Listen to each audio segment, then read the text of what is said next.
Okay. Good evening, everyone, and welcome to tonight's town hall. On behalf of the Emsa Parent Association Council, we welcome you tonight to this town hall, which is hosted and moderated by the Emsa PAC.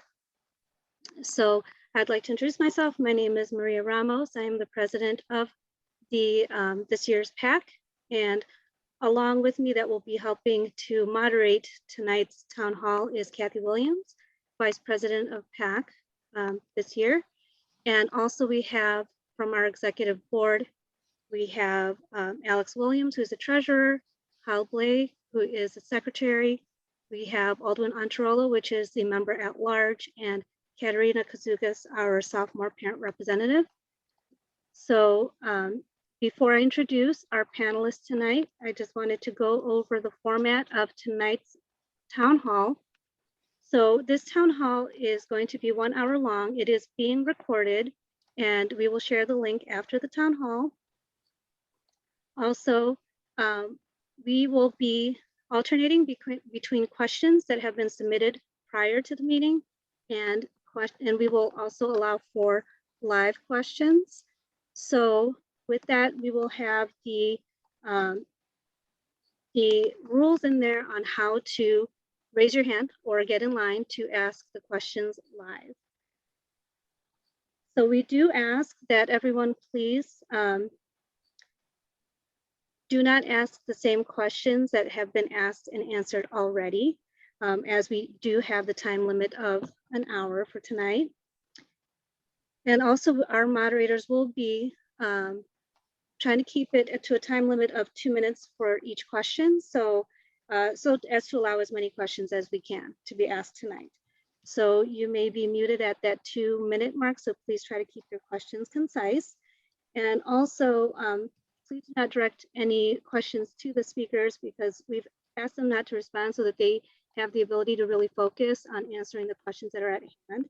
So if you do have some questions that you have that are wanting to be answered, again, we ask that you put your name in the chat to be in line for the live questions, and also know that we will also present any questions that have not had the opportunity to be answered tonight. After tonight's meeting, we will send them to the panelists as well, and so they can provide some answers after this meeting as well, and we will share that later on within the week. And I think I've covered a lot of that, and also it's been posted in the chat. So again, thank you very much to all of you for joining us. So I would like to introduce our panelists tonight. And first I would like to, and I ask that each of the panelists, if you wouldn't mind introducing yourself, telling us a little bit more about that, give about 2 to 3 minutes. So this will be about the first 15, 20 minutes of our town hall. And then after that, we will be, again, alternating between the questions that were submitted and the live questions. So first, I'd like to introduce Lynn Hines. Are you on the call? Hello, I'm Lynn Hines, and I'm the attorney for the Board of Trustees, and I have been since about the middle 80s. My firm, Hines, Petrarca, and Fester, represents primarily boards of education in the Collier counties, and I've been practicing labor law on behalf of management in Illinois for about 42 years. I'm going to address tonight a little bit about the mechanics of collective bargaining and where we are. Thank you very much. And next we have Dr. Aaron Roach. Hello, good evening. My name is Aaron Roach, and I am a trustee for about 14 years on the Board of Trustees, and I'm currently the chair of the board. I'm also a charter member of the class of 1989, so good to be here with you tonight. Thank you very much for joining us tonight. And next we have Tracy Ellis. Hi, I'm Tracy Ellis. I am the Chief Human Resources Officer, Chief Equity Officer, and Chief Legal Officer at Emsa. And I've been with Emsa for 5 years. And along with Mr. Hines, I'm serving as co-chief negotiator. Thank you. Great. Thank you very much. And next we have Dr. Storm Robinson. Good evening, everyone. Storm Robinson, serving as the interim president. Prior to this appointment, I still am, the Chief Innovation and Education Officer at the Academy, and I've been with the Academy for 5 years. Thank you for joining us tonight. And next we have Dr. Comfort Akwaji Anderson. Good evening. I'm Comfort Akwaji Anderson. I'm the Principal and Chief Academic Officer. I'm finishing my second year at Emsa. Thank you. And next we have Katie Berger. Good evening, everyone. My name is Katie Berger. I serve as the Chief Student Affairs Officer, and I want to say thank you to all of you for joining us this evening. And of course, thank you to PEC for hosting us and bringing us all together. Thank you. And again, thank you to all of the panelists who are joining us tonight. And we will start off with our first question that was submitted prior.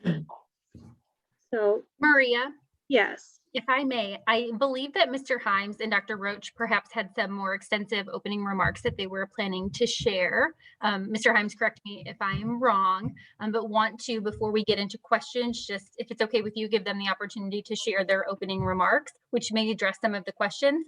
And then the rest of us, staff members from Emsa, are happy to field all of the questions that have been submitted in advance. Definitely. Thank you very much. Mr. Hines? Thank you. There are two new bargaining units at Emsa. Both of them are represented by the Illinois Federation of Teachers, one of the two large teacher unions in Illinois.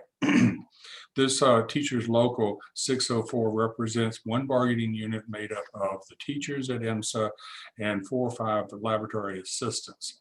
The other bargaining unit represents the residence hall counselors. It's just recently been certified. The Illinois Educational Labor Relations Act governs how we go about collective bargaining in our relationships between public employers and the unions that represent them.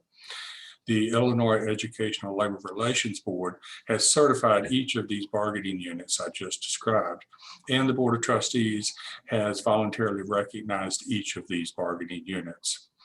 The parties have a duty to negotiate over wages, hours, and terms and conditions of employment.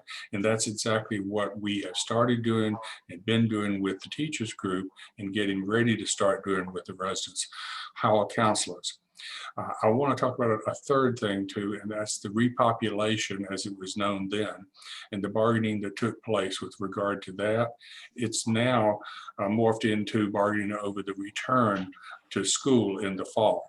So I want to make sure that I address all of those things. We began bargaining with the teachers in June of 2020, right in the middle of the pandemic. And we met every other Thursday up until February, when we started meeting each Thursday on a weekly basis. And this coming Thursday will be, I believe, right around our 20th session at the bargaining table with the teachers union. We've had the residence counselors at the table with us a couple of other times. Now, of these 20-some bargaining sessions, 3 or 4 times we were scheduled to meet and we didn't meet because one side or the other was not ready with their proposal for that night, and we jointly agreed that we were not going to meet. If you recall now, the union had all the time that it wanted to prepare its initial proposals, and then they could demand to bargain with us, and that's exactly what happened. We did not get all of the union's initial proposals at the outset at the first meeting. It took several meetings for them to come out. We talked about a few at each session and then moved on with our responses to those. For a first collective bargaining agreement, the bargaining goes rather slowly because you're really creating a wheel. It's not just taking an existing wheel and ensuring that it's round. You're creating a brand new wheel. And you have to bargain over those things I mentioned earlier, wages, hours, and terms and conditions of employment. This includes, for example, with working conditions, we have to bargain over the grievance procedure, the no strike clause, the recognition language, union rights, management rights, employee rights, language around evaluation, seniority, discipline, reduction in force, assignments, work assignments. For our hours of work, we have to bargain over the length of the work year, the length of the work week, the length of the work day, what kind of leaves are available to employees. And then thirdly, the financial matters we have to bargain over would be salary for the teachers, wages for the lab assistants, and benefits and stipends for both groups. So there's quite a bit of work to be done at first, and each side is very, very careful that they do it right, because it's their first chance at it and they don't want to try to have to cure a mistake later. We've had candid conversations at the bargaining table. We've reached a number of tentative agreements and we have more to come. We've agreed not to bargain in public, to be able to be candid with each other at the bargaining table. We will probably continue bargaining weekly until we finish both the bargaining over the initial collective bargaining agreement, one for the residence councils, one for the teachers, and the bargaining over the reentry for school in the fall. Now, the first contract takes a while to bargain, and there's no reason to think that either union would withhold their services because we haven't finished with the collective bargaining for the initial contract. Everything I've just said, that stuff we have been doing with the teachers bargaining unit at the table, we're getting ready to start doing with the residence counselors. There will be some somewhat faster bargaining because we'll be able to take a lot of the agreements that we have in the teachers contract and put them in the RC contract, things like the grievance procedure, discipline, things like that that we would want to apply uniformly across the board. And then, of course, we continue bargaining about wages and about the hours of work. Now, let me turn to what was initially called the repopulation bargaining, and now is bargaining about returning to school. We started that in mid-March, and we shifted to bargaining just that, because we knew that we had coming up a repopulation in early April. The union had its own expert witness, a guy named Dr. Mills from Northern Illinois, who's a certified industrial hygienist, and they asked if Dr. Mills could view the academy. We said absolutely. We brought him in. We put people with him that knew about the systems in the academy, the physical plant, and he toured the academic buildings and the residence halls and made notes, of course. That occurred around the middle of March, and on the 25th of March, Dr. Mills met with all the parties, the RC representatives, the teacher representatives, the employers representatives, and he presented, first of all, he started off complimenting us on the work we had done, getting ready to reopen, and then he had some suggestions on things that we should consider. It was clear they were not recommendations, they were suggestions. And there were such things as putting standalone HEPA filters in residence hall rooms, in small offices in the academy, and scattered in the cafeteria. Now, a HEPA filter is to be distinguished from a MERV 13 filter, which is something that we've put in most of our HVAC units. And the MERV 13 filter is something that is recommended by the CDC and the Illinois Department of Public Health. So his suggestion was, in addition to these MERV filters that you put in, you might want to consider putting in a HEPA filter. And a HEPA filter standalone looks like a sophisticated air purifier. Anyway, but we were already in compliance with the CDC guidelines. We were already in compliance with the Illinois Department of Public Health guidelines. We already had these MERV 13 filters in our air handling units. And we met with the two unions on Thursday, All Fools Day, April 1st, to bargain over repopulation. Both unions had taken Dr. Mills' suggestions turned them into demands across the bargaining table and said, this is what we want, such things as the HEPA filters. Now, we explained that we were already in compliance and that the HEPA filters could cost as much as $250,000 to put in.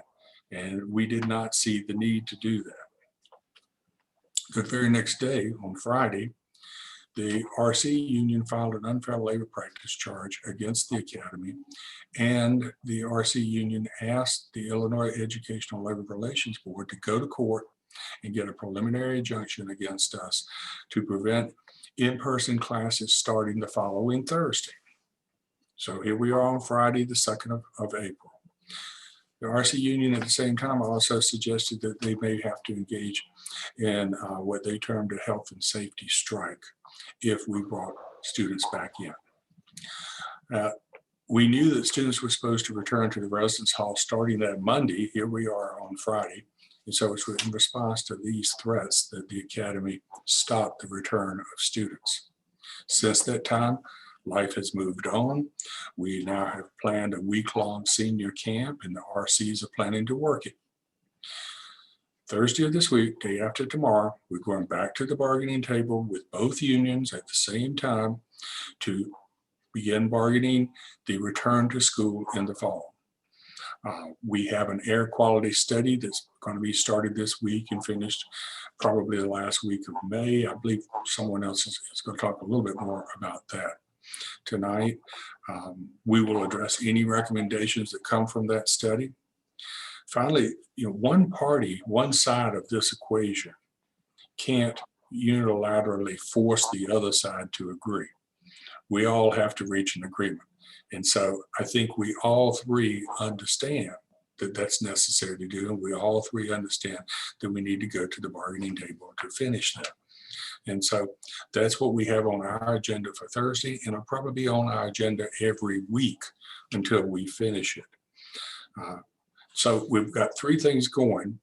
We're going to concentrate on the reopening first. We'll then concentrate on finishing up the teacher initial collective bargaining agreement. And finally, we will finish up the RC initial collective bargaining agreement. And I believe that that bargaining will not take nearly as long as the teacher bargaining has taken thus far. From my point of view, sitting at the bargaining table, I believe all parties understand that an agreement on return to school and an agreement on the initial contract is necessary. All parties agree that an agreement will occur. So that's the part that I've got to add for tonight. And I appreciate y'all giving me the opportunity to be first. Thank you, Mr. Hines. We appreciate you sharing those updates with all of us. So next I'd like to ask Dr. Roach for him to share his statement. Great, thanks very much. And thanks for setting the table there, Lynn. And just want to say big thanks to all the parents and family members who are here for your time and your high expectations of Emsa. Thanks for your trust in Emsa. These are hugely formative years. And you are joining as partners with Emsa to see your children grow into young adults. So that is an immeasurable trust. Thanks to the PAC and to Maria Ramos for organizing this. It's a lot of work behind the scenes. My heart really goes out to all of our Emsa students, especially our seniors of the class of 2021. And I also want to remember our class of 2020, who last year did not get to end their senior year. And now we have our current seniors who have not been able to join yet together. The repopulation plan, or the plan to open in the fall, continues to fulfill all the requirements of the Illinois Department of Public Health and the Center for Disease Control. And the Board of Trustees sees the student, staff, faculty, and visitor safety as the highest priority. The town hall that was run by the PAC last night was very well done.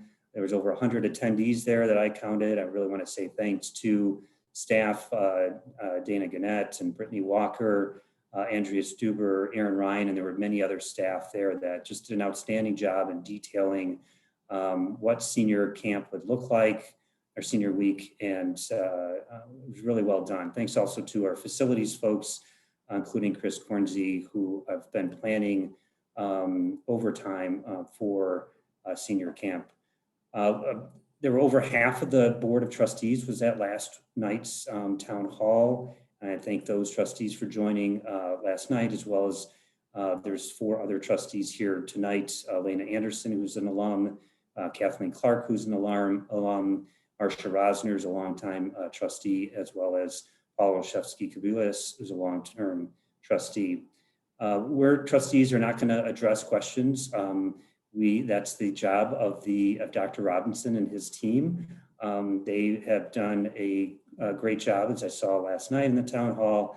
And our job as trustees is to make sure that Dr. Robinson, as interim president, and his team is addressing questions. From my angle, I've had many meetings, and Dr. Robinson, Tracy Ellis, Katie Berger, Dr. Kwaji Anderson, Alexis Thomas, and so many more have just done an excellent job in detailing ways to make sure that students, staff, faculty, and visitors are all safe. The spirit of Emsa is all about learning more and then applying that learning to how we can improve anything, including Emsa itself. So we want not just the team to probe for problems and answers, but we want parents to that. That's the whole idea of scientific discovery. The more minds together working on problems will create stronger solutions. This is very important, and we want to get this right.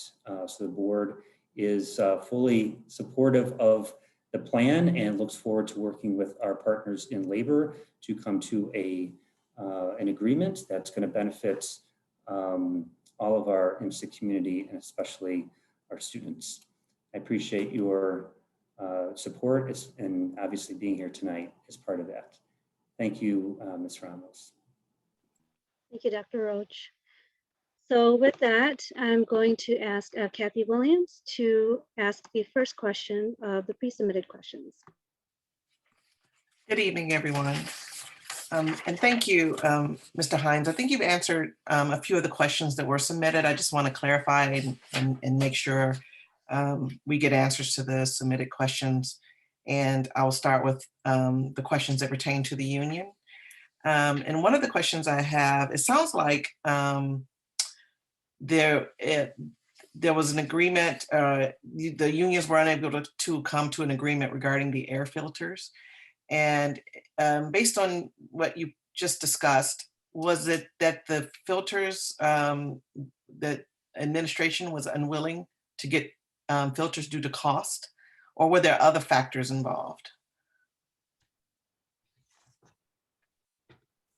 I'll take that question. Mr. Hines has dropped off. Okay. Thank you. Again, I'm Tracy Ellis. Thank you, Tracy. No problem. So the primary reason behind not getting the filters is that there was no evidence that we needed. It was just a demand that seemed to be hanging out there, made without any evidence of needing it. Their expert made clear, as Mr. Hines said, that his the suggestion about what he actually said was, you might consider, one of my suggestions is consider HEPA filters. He didn't say that we weren't in compliance or that our filters weren't good enough. He said, one of my suggestions is you might consider HEPA filters. So it was a suggestion that, as Mr. Hines said, the unions turned into a demand. Their expert came, we opened the buildings for him to do whatever testing he wanted. He didn't do any testing. He didn't do an air quality study or take any air samples. So we declined to move forward on the basis of, we know that we are compliant with IDPH and CDC, and there isn't any evidence that HEPA filters are necessary. So we are now undertaking the air quality study to try to get to the bottom of this, as Mr. Hines described. Thank you. Okay. Thank you. And I have another question regarding the unions. Have the unions presented all of their demands, or are they able to make new demands as time goes by. I'll go ahead, unless you want to, Tracy. I can go ahead. Well, as they go along, as the negotiations progress, demands can be made per the discretion of the unit that is putting forth.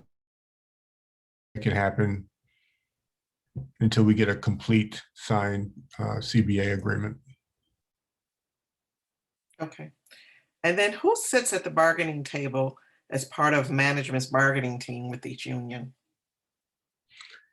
That would be the members of the bargaining team would be, of course, Lynn Hines and Tracy Ellis, myself, and Dr. Kwaji Anderson. And Joe Mastrocola. Oh, and Joe Masco. I forgot about Joe. Mhm. And me too. Okay, thank you. Maria, I was going to turn it over to you for additional questions you might have. Okay. And just wanted to remind everyone that we are giving everybody the opportunity to ask questions live here. So if anybody has a question they would like to ask live, please put your name in the chat. And our fellow moderators will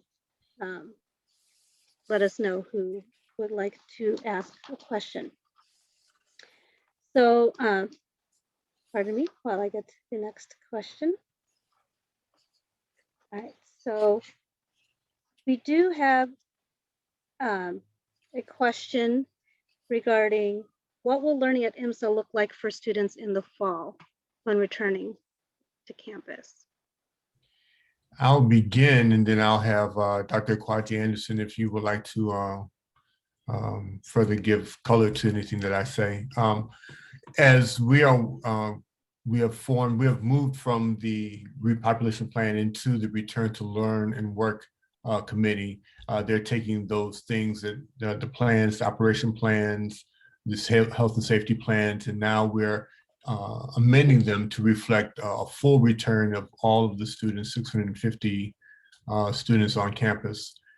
We're looking at what that looks like inside the classroom, inside of the academically, and that's going to be part of the work for the Return to Learn and Work Committee. We have a whole group committee plus a subgroup committee that has actually started work on looking at how that's going to look and feel for the students. We know we have some additional tools that we have at hand to utilize, and also in keeping with the health and safety of the students may be used to make sure that everyone is safe. So Dr. Kwaji Anderson, if you'd like to expound on anything that I said in that answer. Sure. What I would like to add a little more to that. So the intention is to return all courses to an in-person learning. Mm-hmm. Of course, barring any unanticipated changes in CDC or IDPH restrictions and guidance that would disallow all students from participating simultaneously in person to in-person learning.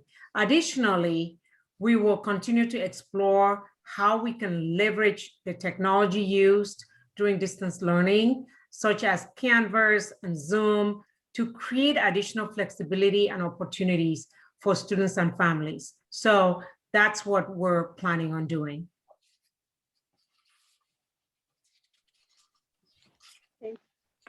Thank you. Okay, I wasn't sure if someone had unmuted. Okay, so another question along those guidelines are, if there will be additional restrictions compared to pre-COVID prior to returning in the fall, when will those be conveyed to students and parents / guardians? As part of the work for the Return to Learn and Work Committee, they're going to begin thinking about the processes and those things that are needed to make sure that everyone is safe. Once those things are formalized and we have them concrete, we are going to communicate them to you, the parents, and the community as well. We have scheduled, we're looking to schedule regular and periodic communications to make sure that you are aware of our work and what we're doing. So as soon as we get that ironed out and make sure we know what we're going to do to make it as safe as possible, make sure that the learning environment is rich as possible and as rigorous as possible, we'll communicate that to you. Thank you, Kathy. Do you have a question that you'd like to ask? Yeah, I have some questions regarding just COVID and vaccinations. Is the school tracking what percentage of faculty and staff are fully vaccinated? And if so, what is that percentage? And if not, why? So as of yesterday, approximately 46% of our employees have reported being fully vaccinated. We have not mandated vaccinations. What we have asked, we made them available and facilitated people's registrations for vaccination. And we've asked people to provide us with proof of vaccination so that we could track it. We know that about 70%, I believe, of our staff registered for vaccinations, at least the first one. And we have about 46% who have reported being vaccinated. And some of those proof of vaccinations were not through the process that Emsa provided. So people were getting vaccinated on their own.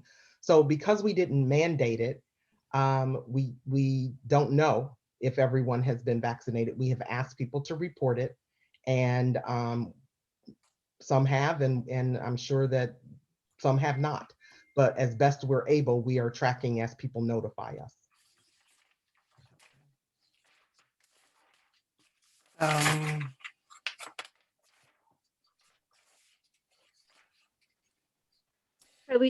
How often do employees currently at Emsa receive COVID testing? And how often do you anticipate students will receive COVID testing when school resumes? I'm happy to answer that question.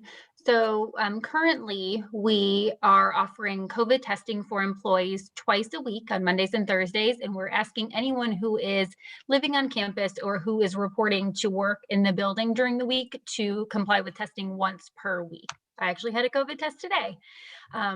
As a part of our repopulation plan, once we had students and staff back on campus, the recommendation was to offer twice a week and require twice a week testing. As a part of the Return to Work and Learn committee, they will reevaluate that and determine if twice a week is the recommendation going forward for students and staff, or if modifying that number makes sense. We do know that there is still a recommendation to continue with testing into the fall. And so our plan at this point in time is still to look at testing in the fall. We are going to continue to reevaluate, though, what makes sense as far as the frequency. Okay. Thank you. And we do have some parents interested in asking a question. So first up, we have Sheetal Jain. Thank you, Maria. Thank you for organizing this. My question is, in terms of this negotiation, what I'm not getting sense is there any deadline of this negotiation, or how long, what's your sense of like how long this is going to go on? And how far are you? If they have 10 demands, like, are you saying we have already agreed on 5, 6, 7? How many of them both sides are not agreeing on? Because based on Dr. Torres' email, we were led to believe that the only issue is about this filter. But thank you for updating us that, well, beside filter, there are other collective bargaining issues. So could you tell us how many issues you have already agreed on, how many issues that both sides have no too far from each other? And is there any deadline that board or both sides have set that you got to, we got to agree on something by this deadline? Thank you. Thank you for your question. So let me try to, there's the collective bargaining, without doing a whole, one-on-one level class on collective bargaining. There's the collective bargaining agreement, and we are required to negotiate on wages, hours, working conditions, and some boilerplate language, okay? There's that. And then there's the impact bar. Separate from that, there is what's called impact bargaining on management's decision to repopulate. So the regular bargaining towards marching towards a full signed collective bargaining agreement got put on hold somewhat while we've been negotiating on repopulation. So I don't know exactly which email of Dr. Torres's you're referring to, but if he was talking about, he had to have been talking about the impact bargaining of repopulation. And right now, what we know is that they have said they want HEPA filters. We have asked them to bring us tomorrow all repopulation related demands, reiterate them, bring them to the table tomorrow with both unions so that we can, to someone's earlier question, I think is, have all the demands been put on the table? With respect to repopulation, we want to know what all of the demands are. HEPA filters kind of has taken over. That is separate bargaining and has very little to do with the rest of the getting to a final contract on wages, hours, working conditions, and several other, there's lots of detail, personnel files, grievances, discipline, those types of things. So there are two parallel paths of negotiating. So have all the demands been put on the table with respect to repopulation? I suppose we'll know more tomorrow because that's specifically what we have asked them with respect to repopulation. Have all the demands been put on the table with respect to the traditional and regular collective bargaining agreement? I believe so. I can't say for sure. They have the ability to bring something else if they have the right to bring something else.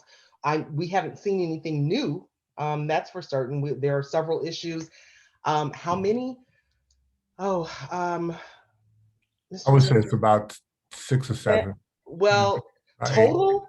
Yeah, total. You're probably Well, 10 or 12. What ones that we're focused on right now?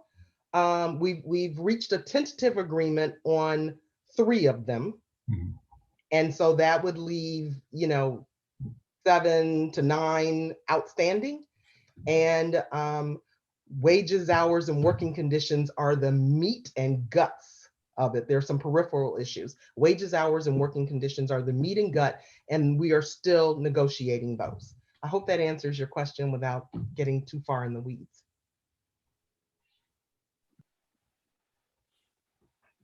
Thank you, Ms. Ellis. And since we did have a couple of questions from pre-submitted, we'll go ahead and call on another parent who has another question. Ms. Alice Lee.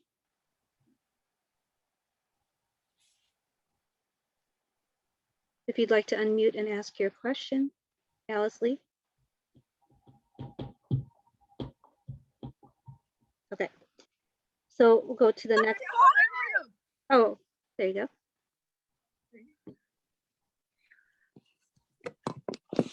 I was just, oh, sorry, can you hear me? Yes. Okay, I was just wondering, like, when there's a definitive decision that's going to be made as to whether or not we're going back in the fall, because I know that a lot of students do still want time to enroll in their old schools just in case repopulation does get canceled. So, like, is there like some sort of time or like general time period where we can expect a firm decision to be made, so like nothing changes last minute and like I guess it's like less inconveniences are caused?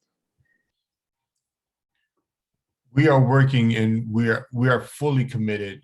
The board of trustees, the cabinet, administration, and the senior leadership team are fully committed to a full reopening in the fall.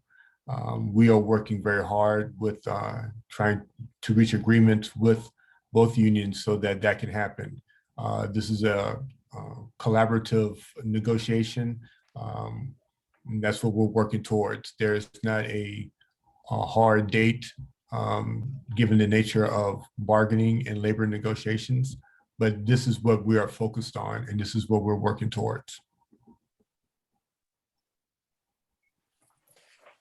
Thank you, Dr. Robinson.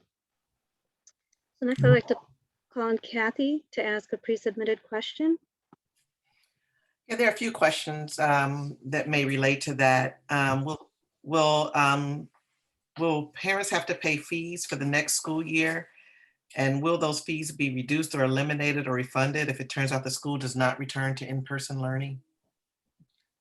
Yeah, these are things that we have discussed, that were discussed during the repopulation plan that we formalized then. And I know that we'll do the same as we look at the return to learn and work, but we are going with a full commitment of reopening in the fall. So that's going to be that's our main focus, to make sure that everyone is looking at each other in 3D and not in this 1x1 square that I'm looking at you. And then the question along with that is, if parents or guardians do not complete their students' registration by May 31st, will they lose their slot to stay at Emsa? And I know Ms. Berger Katie will have an answer for this. Yes, so for those families who do not complete their registration documents by May 31st, that first week of June, we're going to be calling you and we're going to say, hey, we're missing some stuff. What is your plan? Is there anything that we can help you with? Sometimes it can be confusing, those portals and those forms. So we'll reach out to you and see what's going on. There is a $50 late fee associated with not completing your registration fees on time. So I do want to mention that. And I know that was in the email that Minerva sent out. We will not unenroll your student. We're going to call you and talk to you. And I do want to be honest that we have a commitment to serving 652 students as funded by the state of Illinois. So we also want to work with you that if you've decided that you are not going to return, we do want to have that information so we can set you up to be successful at your community school, and so that we can extend that opportunity to another student from our wait pool for the class of 2024. But really, what's going to happen if you do not submit everything by May 31st is we're going to call you to see what's going on and how we can help you out. And then one other question, what are the plans in place to ease the rising juniors transition to in-person Emsa? Yeah, So, that is, go ahead. No, go ahead. No, I was just going to say, we are really, that is on our radar. We are very much aware of, we hear all the frustrations from you, the parents, and from the students as well. So we know that as we are working with the Return to Learn and Work Committee, these are issues that are on the table for them to really make the best type of experience as we move into the fall of 21. I know that Katie may have some other additional information to add to that answer. Yeah, if you don't mind, I know you're trying to limit time for each question. We understand that our juniors, our rising juniors, current sophomores in the class of 2023 will not be new to Emsa the way that the class of 2024 will be, but they'll be new to residing at Emsa. And so we are looking at some opportunities for some optional engagement over the summer, which we're going to be able to share more about in the coming weeks. We are actually, instead of having all of our upperclassmen, our juniors and seniors moving in on the same day, we're actually going to have our juniors move in a day before the seniors for this coming August. And those dates were approved by the Board of Trustees. They're posted online for you to view, but that's going to give us the opportunity to do some differentiated programming for our class of 2023 to set them up to be successful in their first time living on campus. And we're also working really closely with our school counselors, our residence life team, to revise some of the programming that we do on campus to, again, acknowledge that you are not new to Emsa, but you're new to the residential experience. And so there's going to be additional information coming out. And again, that early move-in by one day to give us some time to acquaint our class of 2023 students. Great. Maria, I was going to turn it back over to you to see if there are other questions. Yes. So we do have some more parents that are interested in asking questions live. So since we did cover a couple of pre-submitted questions, I'll go ahead and call on a couple more parents to ask some questions. So the next one is Keen, and I apologize if I butcher your last name. Niam Wange. Keen, if you'd like to unmute. Okay, I'll call on the next parent in line, which is Michael Atkinson.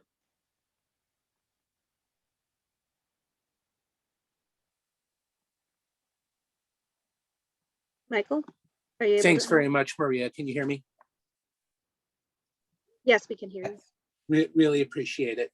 So I think that there are a number of parents who agree with me that the Academy's administration has squandered the trust that the parents held in the administration. And I would like to know what specific actions will Dr. Glazer and the rest of the leadership of the Academy take to increase transparency with and collaboration with the parents, faculty, and the RCs.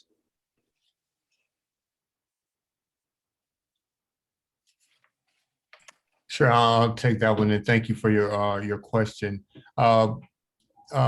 The trust building between us as the administration on the Board of Trustees and with you actually is not going to begin with Dr. Glazer. It is actually starting, it is continuing now. We are building communication lanes and avenues with you. We are going to be transparent and answer those questions that we can answer. And then those things that are in development, we will tell you. We're going to be honest with you about the work that we're doing. So we're going to, that work has already started, as with, you have seen with the email that I put out last Monday, a week from today, and also the joint statement that was made between myself and Dr. Roach. So we are committed to communicating to you and to make sure, because communication is that first, that, you know, that to build that trust that you said that is not there. Other than that, we're working hard, just letting you know that we're fully committed to this full reopening, where we have a,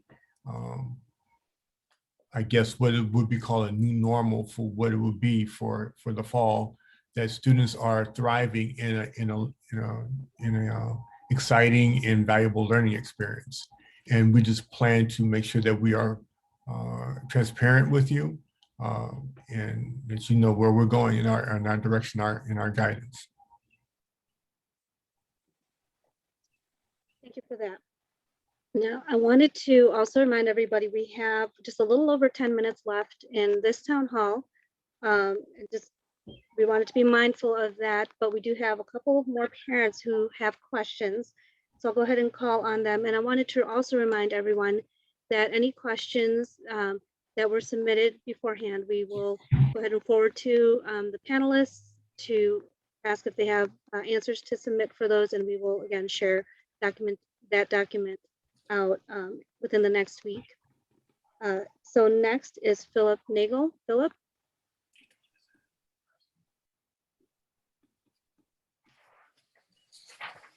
Philip, are you still on? And are you Yes, able to? can you hear me? Yes. Okay, so a couple questions here. One that kind of jumps on a few of the earlier ones. With these unprecedented times and the situation that the parents find themselves in with the kind of moving the goalposts back, you know, as we move forward through this COVID, can Emsa commit to moving back the registration requirement date until they can fully commit to a actual agreement and tell the parents that we are signed and they, you know, signed contract with the unions and all that, and can commit to fully reopening? That's my first question. Second question is phase 5. So Illinois is in phase 4.5. So phase 5, what does that mean towards Emsa and when the state's completely reopened? And I ask that because my oldest one goes to college half hour south of me. He had to wear masks this, you know, year. Next year, they've already put out the guidance for next year. No masks. It's personal, you know, it's optional if they choose to wear them. But I have a son that's, you know, breaking down in his room for the last year plus. And I have a son that's going to barbecues, you know, half hour south of here, that's living the American dream in the same state. One's in college, one's at Emsa. And then my son looks at, you know, kids in his own high school that are going and enjoying life. So what gives, you know, I know that there's unions and all that kind of stuff, but I mean, we got to work, you know, got to work with the parents too. Can we, you know, push back the registration date until you guys can fully commit and say we have a arranged deal? And then what does phase 5 look like? Okay, Mr. Nagel, we can definitely take that your first question, and we can take that to the committee and bring that up as a point of discussion. And we can hopefully communicate that to you soon after we have a discussion and look at how we can benefit, give you a situation that benefits you on that end as well as us on that end. As far as phase 5, if under the state's plan, phase 5 is a full reopening. And if we do go to that point, we will follow the same rules and or the same guidelines under the phase 5 Restore Illinois. We will do that. Yeah. Thank you. So Kathy, if you'd like to share a pre-submitted question with us. Excuse me. Sure. So one question that relates back to returning to campus, will there be a remote option for students whose families are not comfortable with their return to campus? And will that impact how classes are taught for everyone? And along with that, will teachers be able to choose to teach remotely rather than on campus if they prefer? Our original planning is to be everyone in class face-to-face. If there are contingencies to that plan, they are in development right now, and we will communicate those once those are made. But our intention is to have everyone in the classroom face-to-face with their faculty member, the teacher members, and the students, enjoying the Emsa education, the wonderful Emsa education that we have to offer. And will SIR be in person for fall? Is that still being discussed too, I would assume? Yes, I mean, our intention is to have a full in-person SIR program. Now, this does depend on some of our partners. So we have to further be in communication with our partners to see how that looks. And we'll communicate how SIR will further be implemented after we solidify our plan for return to learn and work. Okay. And can you explain the role of the Return to Learn and Work Committee in Emsa's decision-making for returning to fall, for the fall? Right. Yes, the Return to Learn to Work Committee is to bring to the cabinet and the administration recommendations on processes that will govern how we will conduct in the fall, especially with in mind to keep everyone healthy and safe with a primary objective and priority. So they will bring those recommendations on how classes are, how whatever processes, lunch, things of that nature, the operations of the building, and bring them to the cabinet, and we'll make the decisions from that point, along with guidance from the Board of Trustees. Okay, and then, oh, go ahead, Maria. Oh, sorry. There are a few more people in line to ask some questions. So we do have just a few minutes left. So we'll take this one last question from a parent. And for those who did have some questions that we have not called on, please feel free to put those in the chat, because we will go through the chat as well and send those questions along.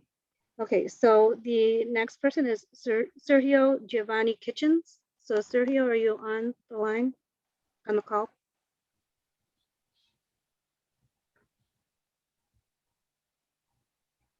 Okay. Next one is Jigar Patel. Jigar, are you able to unmute? Yes, can you hear me? Yes. So my question, I think somebody already asked, but I couldn't understand the answer or didn't get the answer. What is the timeline, and specifically what is the deadline? And I know it's a hard question, but what is the negotiation deadline to say, okay, by this time we have to know whether we will be able to do the repopulation or not? Because I think the negotiations can go until, school starts, but when can parents know whether, yes, we have reached an agreement to a point where we are all in agreement to repopulate? I mean, you're asking us to pay the fees by 30th of May. I'm saying, okay, I want to pay the fees, but at the same time, I want to know whether my kid will be going in person or not. We are moving with the negotiations, especially to return with urgency. So we are committed, as I've said before. There's not a timeline because there's not a timeline with the negotiations. But what we have made it very clear to all parties involved that as soon as we can get a resolution to this so that we can communicate it to you will be better for all parties involved. But that's our commitment to get that done. I would just add that we cannot unilaterally impose a deadline on the unions. What we can do is invite them to the table, ask for their demands, continue to do the work to, so their expert didn't do air quality and didn't, and so we're doing it. We're doing the air quality study. We are expecting that report back. That will tell us if there's a problem and what needs to be done. If there is a problem, what needs to be done. We will negotiate with the union about that, but we are unable. Our urgency is yesterday, but we cannot impose a deadline. So we definitely understand your concerns and stress about it. The stress is on us as well, but we are unable to impose a deadline. We do have to negotiate, but we are moving forward as quickly as we can, since their expert didn't do the study, we're undertaking it so that we know we can clear all questions about air quality at Emsa. And then if it's not HEPA filters, is it something else? Well, maybe it's HEPA filters plus something, maybe it's nothing. So we are working very diligently to get those answers so that we can begin to get to an agreement about repopulation. And so again, I want to reiterate that we're meeting day after tomorrow. We have asked them, bring all of your repopulation concerns and demands to the table so that, to someone's earlier question, we're not piecemealing the demands. So, we have the sense of urgency. We're just unable to impose a deadline. And as one point of clarification, we are asking for registration forms by May 31st. We got to get through all that information and make sure it gets to the right people, follow up with you. I did note Mr. Nagel's question on adjusting that. Regarding fees, the fees are not due May 31st, and initial payment is due on July 15th. And there will actually be the information about applying for fee waivers coming out in the beginning of June. So I want to make sure everybody has correct dates too. Thank you very much. So we are approaching 8 o'clock right now. So I just wanted to thank all of the panelists who have joined us today.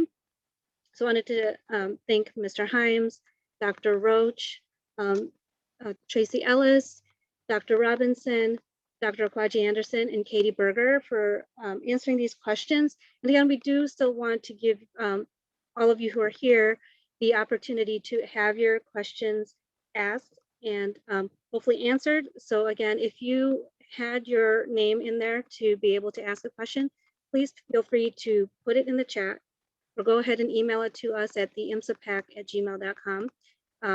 If you could do so tonight, because we would like to, again, share these questions with the panelists. And if they're able to provide some answers to that, we will, again, provide a document with these questions and answers. So again, thank you very much to all of you for taking time out of your busy schedules, those who are attending and those who have, again, shared information with us. We really appreciate it. And we look forward to, again, partnering with you in the long run. So thank you again, everyone. Thank you. Thank you very much.